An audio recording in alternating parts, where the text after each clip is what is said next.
Welcome to Brand Rescue, a public relations podcast where we dig into the truth about what it's actually like to work in PR. I'm Whitney Lee. I ditched my fancy corporate job to freelance in small-town USA and ended up building an international PR agency. On this show, we skip all the BS and sugarcoating and get into the conversations our industry should be having. It's all real talk, and we love a hot take. Glad you're here. Let's get to it. Hey friends, welcome back. We have such an awesome interview for you today. I'm really excited to hear the story myself because I want to know kind of what brought this all to be. So I want to introduce you to our guest. Amy Cavanaugh is the editor at American Weekender. Hey Amy, welcome to the show. Thanks for having me. Of course. Well, I like to kick these off. And instead of reading your bio, I'm like, let's let them tell it themselves. I'm sure I love hearing people's stories of where they got to where they are today and how this came to be. For everybody listening, I'll give you a little backstory. I stumbled upon American Weekender. And obviously in the agency, we work so heavily in the hospitality space. And I started reading the Substack every week. And I was like, who is behind this? This is awesome. I should reach out to them. So literally, I'm hearing it for the first time as well. So yeah, Amy, I want to give you the floor and let you tell us a little bit about you and kind of how this whole American Weekender got started. Yeah, absolutely. So I have always worked in media. I started my career in Washington, D.C., really kind of doing a mix of features, arts, food, travel, things like that. And then I moved to Chicago in 2010. And once I got here, the city has an incredible food scene. So I really shifted my focus fully to food once I moved here. I've worked at a number of different publications around town. I'm out Chicago. Plate Magazine was a industry food magazine that recently folded. And then I landed at Chicago Magazine in the fall of 2019. Working at Chicago Magazine, covering the city's food scene is my day job. But I've always, done some freelance on the side, written for places like Condé Nast Traveler, for Punch, for Eater, places like that. And then the pandemic happened and, we were sitting at home, my partner and I, Penny, he and I are partners in life and business. And we felt the wanderlust that I think everyone kind of felt when we were trapped in our apartments for months on end. So we've always been avid travelers, and both of us have always really enjoyed getting in the car and going to small towns. We both love food, and, we really felt as we traveled the country, there is really great food everywhere. Big cities, small towns, college towns are a particular favorite of ours. So we really spent a couple years, kind of doing a lot of deep research on this. And we also realized that there was no travel publication focused exclusively on America and no publication that focused exclusively on American food. And so we're like, all right, this is our way in. This is going to be our thing. And so we created these field guides as the first step. And so that was where we began. These digital downloads, a day-by-day itinerary to where to eat and drink in a city. And so we started there. And then we were talking to a friend who works in media, and he's like, these are great, but you need to get them to people. You need to get on people's radar. And he's like, what about a newsletter? And this was kind of when Substack was taking off. This was, 2022-ish. And we had a couple of friends who had started their own newsletters and were publishing via Substack. And we're like, all right, let's try this. So we launched our newsletter July 2023, and we've been doing it ever since. We publish every single Friday. We disseminate our field guides that way to our paid subscribers. You can also purchase them on our website. But every Friday we cover something from the road. We do, big weekend getaway features that are everywhere we love to eat and drink in a place. We do overnight stays, which are just quick hits, breakfast, lunch, dinner, and drinks if you're in a place for a shorter period of time. We do interviews with, chefs and bartenders and other people who, we think are notable in a food scene. And then we do other guides. We'll do a list of our favorite seafood shacks in Maine, or a guide to regional chili dogs or things like that. So we're really, covering the breadth of American food. through, through our trips and through the places that we really feel like say something about a place and, we think everyone should know about them. I love it. So, how do you guys pick a destination? Is it something, or obviously, probably now people are finding you and pitching you. But before, were you guys just like, these are our little bucket list stop? Yeah, so I'm from Massachusetts. I also lived in DC. He's from outside Chicago, but he's also lived in Virginia and Indiana and California. And so like we already have our places that we really love and we go back to with some regularity. So we get out to New England, quite a bit because I'm from there, but I also grew up going to Maine every summer. So we've done a lot of Maine coverage. We go out to California, every couple of years or so. So it's like we've done San Jose, San Francisco. We have a big wine country guide coming out soon. So we started kind of with the places that, we really know well. And then being based in Chicago is incredible. Being in Right. the center of everything, there's so much within a driving radius. We regularly go to Michigan, to Wisconsin. We've been to Minnesota. We've been to Iowa and Indiana. And so there's a lot that we can get to immediately surrounding us. And then we want to, fill in the map with other places. I mean, Charleston, South Carolina is an eternal favorite of ours. And Oh my God. so we love it so much. And so we'll often go and then, okay, well, we're there. We'll go down to Savannah or we'll Uh-huh. go out to the islands and just kind of, spreading ourselves around as much as we can. Yeah, we got to get you further in the South. I am from a college town in the South. So I'm like, and there's really good eats there. I understand why it's hard to stay thin in the South. Where are you from? I grew up in Hattiesburg, Mississippi. Okay. So, for anybody listening, have you heard of Hattiesburg?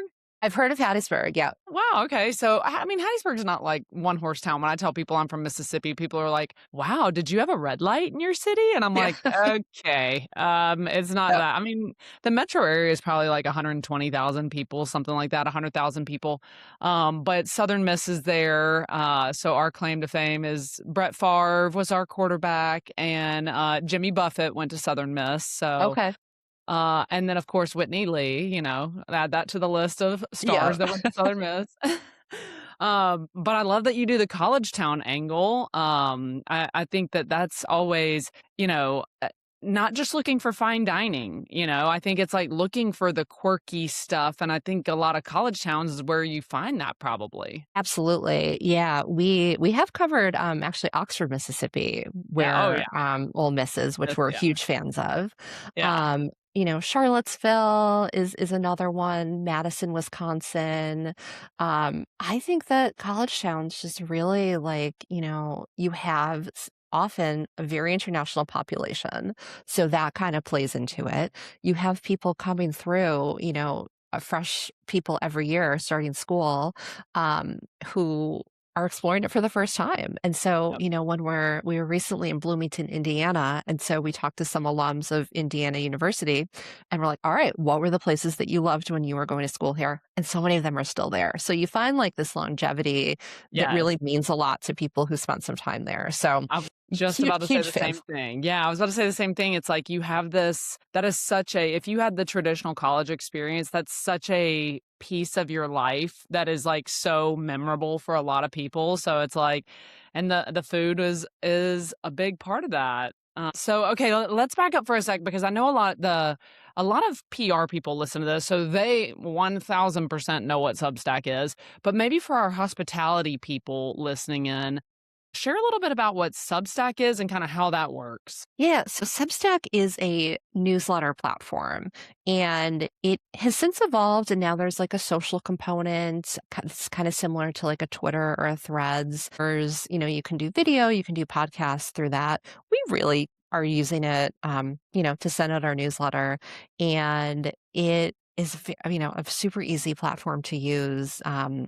In terms of, the technical aspects of it. But it really took off in the past few years. I think really kind of it predates the, pandemic, but I think it really kind of took off around then where you build your own audience. And so, you can charge for subscriptions. I don't know if most people do or not, but we have a paid level and we have a free level where we send a mix of free and paid newsletters every month. It's really, really taken off with, a lot of writers, especially, in the food space, since that's what I'm so involved in. I'm seeing people join every day, honestly. And so, there's Substack. There's also a few other competitors that have come up. Beehive and Ghost are kind of two of the big ones. But really, the important thing about it is it's coming from the people. It's coming from us. It's a way for us to like build our own audience, Mhm. especially as the algorithms make it, you don't know how many people you're going to reach. And sometimes I feel like, I'll post an important update on my Instagram and I'm like, hardly anyone saw this. Whereas with, our Substack newsletter, I know exactly how many people are getting that every Friday when we send it. So it's really, that ownership is such an important element, I think, that's, emerging in media today. For sure. And we preach that to our clients too. We're like, if social media disappeared tomorrow, which obviously it's probably not going to, but I mean, think about it. They have ultimate control over such a valuable Hmm. database, if you will, a following. They have so much control over that. They could literally tomorrow flip a switch and say every post costs $5,000. Yeah. Well, that would put basically every business out of the game, or every small business out of the game. A $5,000 post, they can't do that, or whatever. Hmm. They could, it could fold, it could merge. There's so many things that could happen. It's like email is really the only way to like truly own your community, Hmm. Uh, and we love Substack because I feel like it's a little more personal. That's just my 2 cents. We follow a ton of these writers, journalists, and stuff like that, and it feels like an actual note from them rather than like, we get email blasts from companies and corporations through Constant Contact or Mailchimp and things Hmm. like that. But something about Substack feels more like almost like a diary or something like that, like a journal entry, and we're just receiving the journal entry. No, I think that, has been really an important element of it is, if you're getting our newsletter, you are getting our take on everywhere we've been. And we've been to all the places you write about because that's our thing is like, sometimes I'll read stuff and I'm like, I know you didn't go to everything, but like, we really want it to be, we went, we had this is what we love, this is what you should get, and here's why you should go. And I think that, it really is coming through in this newsletter format. For sure. I think the biggest question for a lot of people that number one, like I even thought to myself, like, how did I discover American Weekender? Like, that's the hardest part of growing a platform like this, right? Because on social, like you said, you're kind of, if you're trying to go organic, good freaking luck. You know what I mean? Like the, Hmm. the algorithm has got you by the throat. Good luck trying to grow organically. You can put money behind it, which does help. But with Substack, like, what was your strategy on people discovering it? Yeah, honestly, that is the hard part, discoverability. And like, we know there are more potential readers out there who are interested in what we're doing for sure. And so, every newsletter we do post on all the various social platforms. We have Instagram, we have Facebook, I post on LinkedIn, etc. And we with each newsletter we do, we have the potential to reach a new audience. So our latest field guide was for Knoxville, Tennessee. And so, we covered a ton of places that we love there. And so whenever we're doing that, it's like, okay, now if we can get them to share, whether it's, visit Knoxville or the wonderful restaurants we went there, that introduces us to a whole new audience. And so every interview we do and every, place we cover in the newsletters has potential to just reach a new audience and a new geography of people, which I think is important. Love it. And I also, thinking about the places that you select, and I mean, are they reaching out to you or are you reaching out to them when you pick a city? It's been a mix. We definitely have this whole list of folks who have reached out and we're like, oh my God, if only we could travel full time, this would just be incredible. So what we do a lot is we actually will like stack locations. We will be like, all right, last summer we went to California. We're going to San Jose, we're going to San Francisco, then we're going up to Napa and Sonoma. One flight, we were able to, really kind of bank a lot of good coverage for that. This spring, we hit the road. We went to Knoxville, Lexington, Kentucky, Bloomington, Indiana, and Indianapolis. And we're rolling out our coverage from that. So because, my partner and I both have full-time jobs, that has been a way that we've been able to really kind of like maximize our time. So, as we're looking at potential trips coming up, to kind of areas we're eyeing are, I'd love to get out to St. Louis and Kansas City. I'm like, all right, we could do both of those trips, hit them both together, stop in Springfield, Illinois along the way, pick up, different places there. And then we want to do the Gulf Coast, so that is very high on our list. So we're like, all right, how many different places along the coast, could we hit on one trip? So that's definitely been a way that we've been doing it. And yeah, we have so many folks, different, PR groups that have reached out that were like, oh my God, we're dying to work with you. And if only we just had more time to be on the road constantly. If only you knew a PR person who started her business in Destin, Florida, Yeah. and might know some connections on the Gulf Coast. I mean, wouldn't that be interesting? No, That would be perfect. we could totally. And actually, they're getting ready to go into their peak season, so we should revisit that for post madness. You need to be there when it's not gangbusters, a million people to like really get into it. But yeah, because I was about to say on Substack, we use a lot of Substacks of hearing what journalists want to write about, Mhm. and for us as a PR agency, I think I love being able to provide them and like actually be truly helpful to them. Where somebody's like, hey, I'm writing a story on spicy cocktails. And we're like, oh, man, we have Ghosted with a spicy popsicle sticking out of the top. And, and Mhm. actually being like a resource rather than sometimes in pitching, we'll cold pitch. Hey, we dropped a new menu or this is coming up or it's this kind of month and we're doing something special for that. Um, but sometimes it can feel like we're being a nuisance. So I love a warm lead, where we Yeah. read she's looking for a spicy cocktail and we got exactly what she needs. We may not get the coverage. Maybe she gets 600 other spicy cocktails in her inbox, but we try to explain to our clients, ads are what you pay for. PR is what you pray for. It's not guaranteed.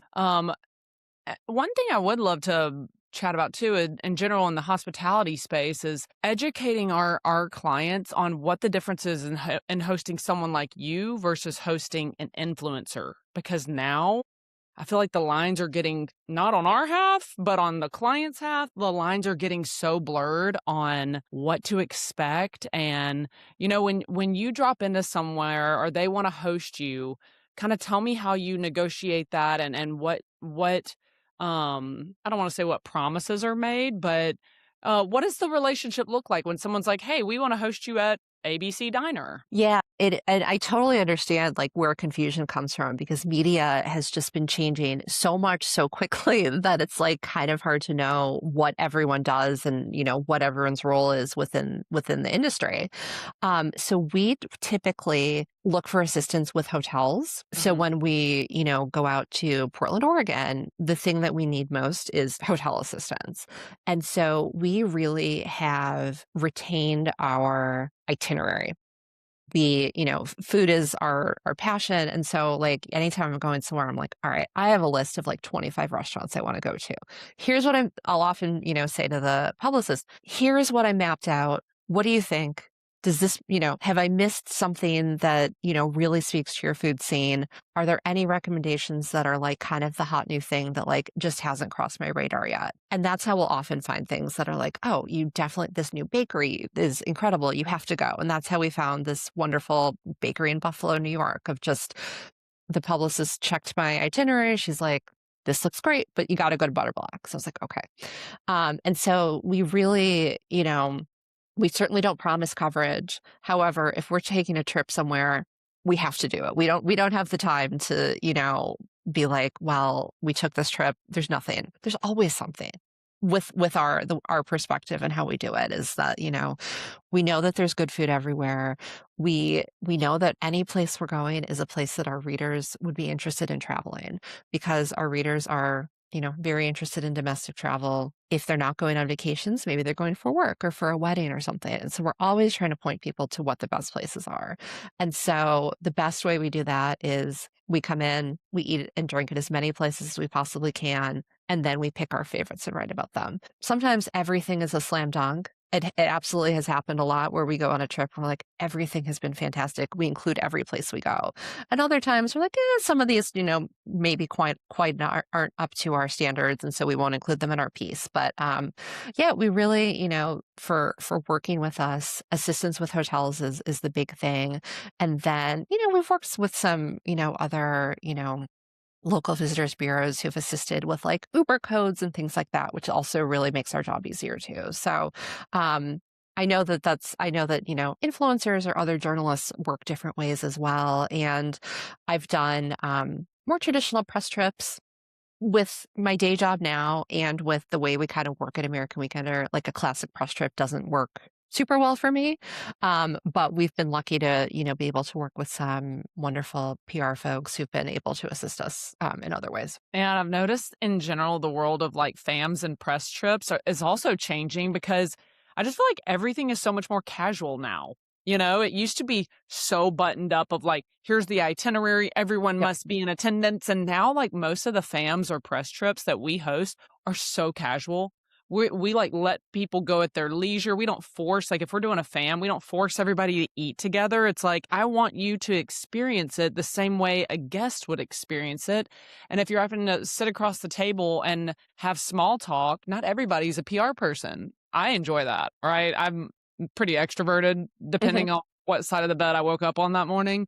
But I'm pretty extroverted, but I could understand that some people, that's like not the best way for them to experience a property or a restaurant, is like forcing this fam environment where you all sit at the table together and have this uncomfortable small talk. Yeah, I think that, that acknowledgement that everyone works in different ways, everyone needs, different things from a trip to, be like, no one is really able to take a trip like purely for fun. Everyone's got to go and get at least a story or two out of it. So like really finding the ways to like ensure that everyone really gets what they need, I think is so important.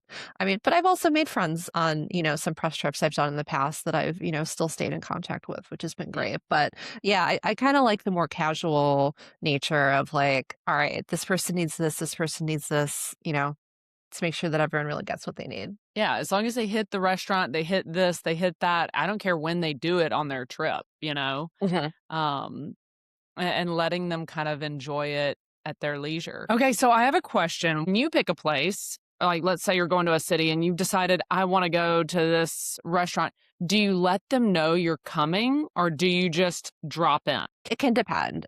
Sometimes we do, and sometimes we, if we have a contact in a particular place, and be like, hey, we're coming in. Do you have any recommendations? Could you provide any hotel assistance?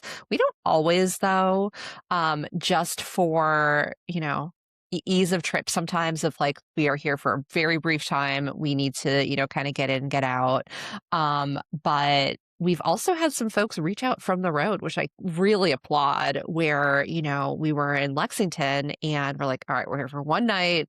I posted one photo on social, and then I got a whole list from Lexington's PR like the next morning of like, hey, we saw you're in town. Here are some of our favorite places. If you have time to go to them, great. If not, let us know next time. And I was like, that was excellent. Like really like saw like one random photo that I posted, and we're on the ball. When you go into a restaurant, will you sometimes go eat and cover them and not ever even tell them and just post it? Yes. Okay, I love that. We've been working with we have a client in Fort Lauderdale, and they have a publication down there, or a media outlet, I would say, called Infatuation. Oh yeah. And his rule of thumb, and mad props to this guy, his name's Ryan. I don't know him personally. Um, they do not accept any hosted meals. They will never tell you they're coming or anything. They like actually want to be undercover because they want to experience it just like everyone else does. So I mean, I've tried to reach out, and obviously I'm like, hey, I respect how you work. I'm not trying to like pitch you on anything, but just FYI, this new restaurant's coming to town. But I mean, we love that. We love the opportunity to work with somebody, but also if you want to just come in and like, we're always going to be excited to see the press coverage, to be like, oh, we Hmm. had a writer that popped in. Yeah. But it also teaches a lot of these places of like, you never know who you're serving. right? Yes. And so it's like being on top of your game all the time because the editor of a publication, a food writer, a whatever could be dropping into your doorstep and going to write something on you. Um, and and you don't even know who you're serving. Yeah, absolutely. I mean, in Chicago, I'm very much a known quantity since I've been covering food here for a long time. Yeah. But, when I'm traveling, we'll go to some meals and, immediately get a little something. And I'm like, oh, someone looked at their restaurant book. Someone looked at their reservation book and kind of looked us up and saw what we do. Um, which is always, you've put that forethought. You see that a lot in more like fine dining restaurants and things. But Yeah. yeah, I mean, we love also, finding those places that maybe we'll just stop in for a drink and, before dinner or something. And it winds up being our favorite thing of the whole trip. Like, I think for us, like that really just like casual, let's swing by and see can turn into actually, we're going to have dinner here because this is great. Like, we went to San Jose last summer and our favorite place wound up being this wine bar where we were like, let's just, go have a drink before our dinner reservation. And then we're like, oh, the food looks excellent. So then we got like a couple plates and I'm like, oh man, this is really good. We went back the next night to just try more things. And it wound up being like the real highlight of our trip, even though it was like originally on our list of just, let's just pop by for a glass of wine and then see. And then we did a whole story on that. Don't you love a stumble in? So I had never been to New York City, which is ridiculous, until last year, 2020, 2025, was the first time I had ever been in New York City. I have been around the world and never Yeah. made it to New York City, which is ridiculous. But everybody, when I plan the trip, everybody's like, oh my God, you have to have all your reservations mapped out because New York is like so crowded and so stuffy and you won't get into anywhere and you'll never get a reservation and you have to get a reservation and have everything mapped out before you went. So I did a little bit of that, but I also allowed myself, I was there for a whole week. I allowed myself to just like drop in and I ended up loving the drop ins, just wandering into somewhere that I was like, that place looks cool. And just like wandering in and Mhm. sitting down. So I went back this year. I was speaking at New York Restaurant Week or restaurant show. And I was like, I'm not going to make a single reservation. I'm just going to wing it, you know? Mhm. And ended up having and when you're flying solo, it's really easy to just like slide into the bar. That's like Mhm. totally my style. But those end up being the hidden gems sometimes. They really do. I mean, so we put together a very intense itinerary with, we make dinner reservations that are like at our top spots. So like we know we can get into them, but we are also super flexible. So if we're constantly like looking at our itinerary, reassessing, moving things around, prioritizing stuff, based on this bartender like this and our server recommended this place. And so we're in real time changing things. So we really go in with like this solid framework, but are very open to just, all right, everyone told us we have to go to dinner here. We heard that this other place was maybe not quite as good as it used to be.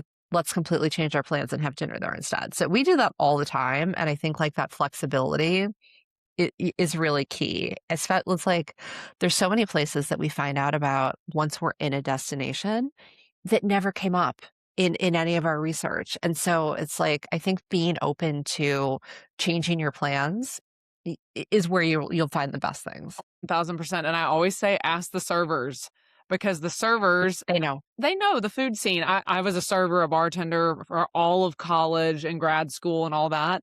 And I always ask the server, what's your favorite things on the menu or what is everybody's favorite thing on the menu?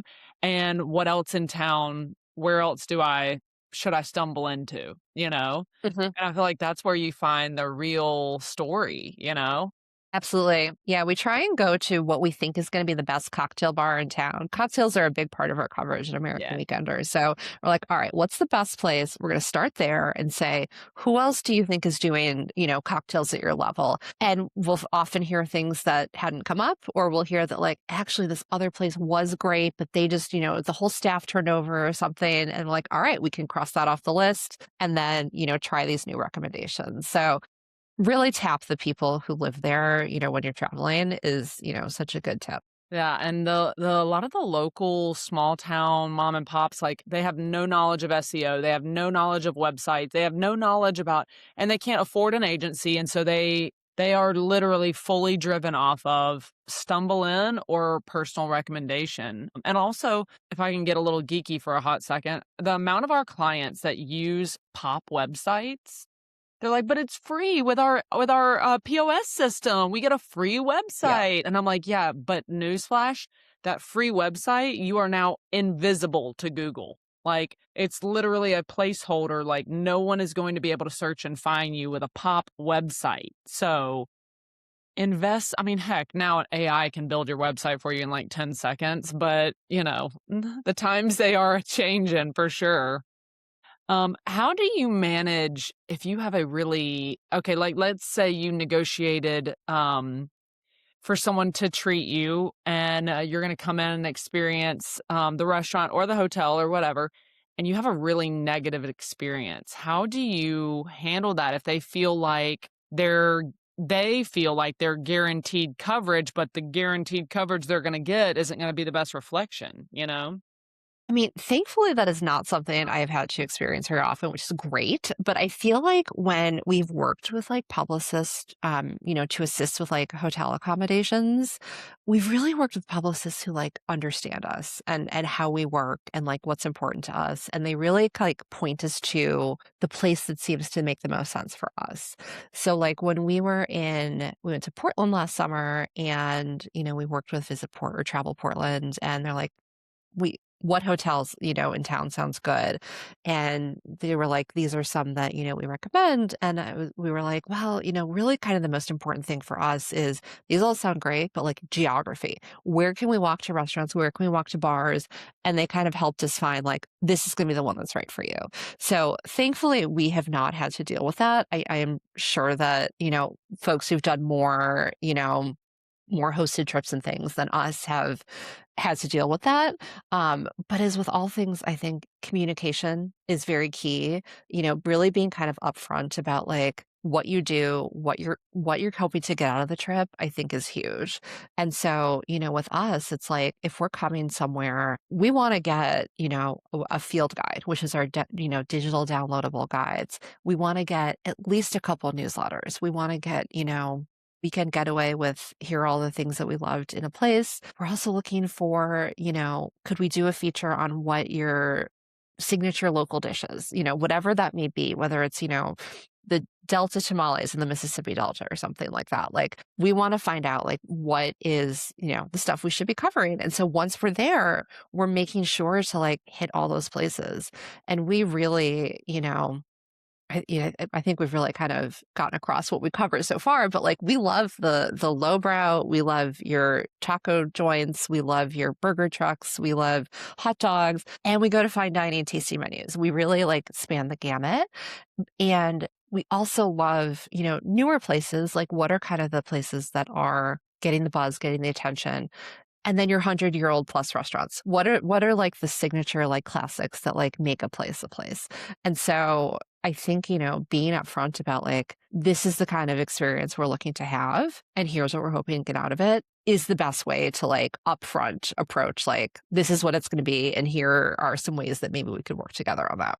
Definitely. And I've been so grateful because the media and some of the influencers that we worked with, like, they've given us the opportunity before they have a negative experience or before anything goes awry of like shooting us a message and being like, hey, I was expecting this and this isn't really happening, rather than, Mhm. some of the writers these days are back in the day were savage. It was like, sorry, you missed it. I'm going to write 100% everything that happened. And I think that's like people's fear. But thankfully, we've had such good relationships that, for me, it's more working with the writer and the media is the easy part, right? Like we Mhm. know how this works and we can make it happen overnight. It's the client and the hotel's expectations and the restaurant's expectations, of teaching them, especially now influencers like we were talking about, influencers are so common. And we negotiate that of you get this and we get this. We give you a $250 tab. You are going to post a reel, 5 stories. You have to tag us, location tags, blah, blah, blah, blah. Mhm. And our clients can wrap their heads around like that confirmed deliverable. But with a media guest, it's like it's hard for them to understand of like, you're going to tell me that we're going to put them up all weekend and they may or may not even write about us.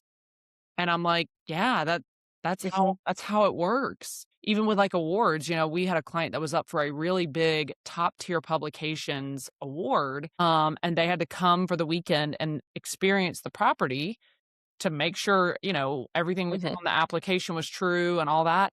And we didn't end up getting the award. And the client just crucified us over that. And I was like, this is how it works. Mhm. This is what I told you from the get-go. Nothing is guaranteed. PR is what you pray for. But now this world of influencer and new media has really evolved everybody's expectations, I think. So, Yeah, that's super interesting to, just kind of think about how it's all changing like so, so, so fast. And just, knowing everyone's, what everyone kind of brings to the table is so interesting. you know what I love is that I'm speaking with a real human right now because in our space, people are getting eliminated from their jobs left and right. We had a client that said, "How do you guys work in a city where you don't live?" And I'm like, "Well, because most of the writers and the media that we deal with don't live in your city either."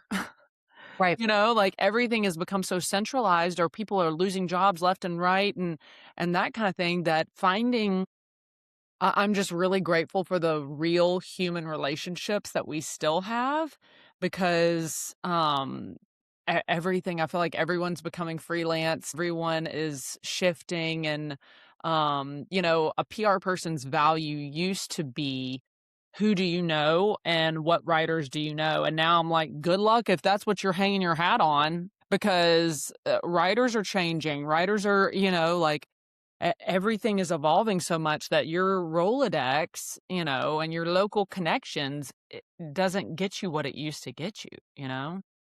Yeah, it's definitely, I mean, so many times I'm like looking for a contact for someone. I'm like, I don't think they're there anymore. And like, seeing it in like all aspects of this world of just, yes, I've seen more and more people kind of going off on their own and doing their own freelance and things like that. And Well, and it yeah. used to be like we could pitch a story to a writer and think I say like Sex and the City style. Like Carrie, remember when Carrie would go into her editor and be like, "Hey, I have an idea for a story. Here's the angle. Women who date men that pick their nose or whatever, Yeah. like whatever her story angle was." And she had to convince the editor like this is a good idea. This is relevant. Women want to read about this and the editor would say yes or no. I try to teach our clients now that game is basically almost over now. It's like a lot of the publications we deal with are like, hey, we did a Google search and here's what people are or we're looking at the search keyword terms. People are all Mhm. searching about Bali right now. So guess what, Amy? You're writing about Bali. And go write a story about Bali because that's what the Google search is saying. And it's all about web traffic now is determining Mhm. the editorial. I feel like the editorial calendar has just gone out the window. I don't know from your perspective. I'd be interested to hear that. Yeah, I feel like I'm in a very lucky position with both my full-time job and American Weekender. When I was at Time Out Chicago, I got a list every week of like, here's your SEO terms for the week, and it'd be like best French restaurants, Yep. best, burger joints, whatever. And I had to like meet my quota of like SEO geared stories, which was very draining. But yeah, at Chicago Magazine, I really have the freedom to be like, these are the places that I think are cool right now. And these are the places that like, I think are great or my writers think are great, or, even if it's a less than positive review, a place that we should be covering. And so it's very similar, with American Weekender. We're really like allowed to just follow what we're interested in. And we know that readers are too. Like, it's every time we publish a new piece, whether it's, a list of, our top burgers or something like that. But like, I always get responses from people of just like, I'm from there. I love this, or I'm going there next week and I can't wait to use this. And so it's like, it's kind of sad how much of, coverage is driven by you have to, follow what SEO is saying or what AI is saying we should be covering versus like, what's cool, what's out there. And so if, these things that, kind of feel hidden to us is really why we started doing this in the first place. Exactly. The human connection is just everything. So when we discover it, and like I discovered American Weekender, I was like, there's a real human behind this. This is not Mhm. written by AI. Like I can tell it's not written by AI. So kudos to y'all. Okay, I want to wrap it up by saying, what's the future for American Weekender? What's your vision of like, where is this going to go and where are you taking it? Oh my God, we have so many things that we want to do with it. We'd love to do, like a print magazine component someday. We would love to, do trips, take people along with us as we're eating our way through a place.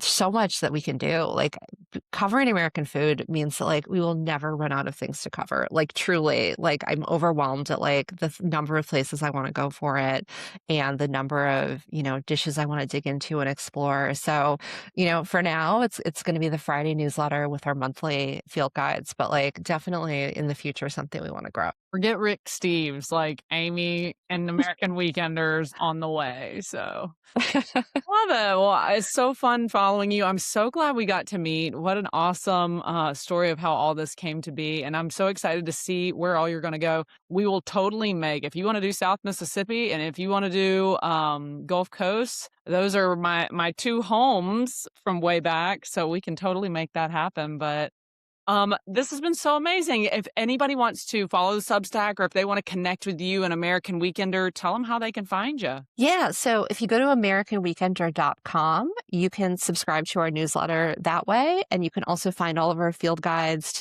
we have, number 30 comes out this Friday. So we have like a deep library of guides around the country. So all our details are there. Social links are there as well. Love it. All right, y'all go connect with Amy and her honey, right? Your husband's the other side of this too? It is a joint project and it's been so fun to do it together. Love it. Love a couple that works together. So, well, thank you so much for taking time to come on the show. Thanks so much for having me. All right, y'all. Well, we will see you on the next episode. That's it for today. If something in this episode landed for you, share it, screenshot it, and send it to someone in the industry who needs to hear it. And come connect with me personally on Instagram @TheWhitneyLee, or you can find me on LinkedIn. See you next week.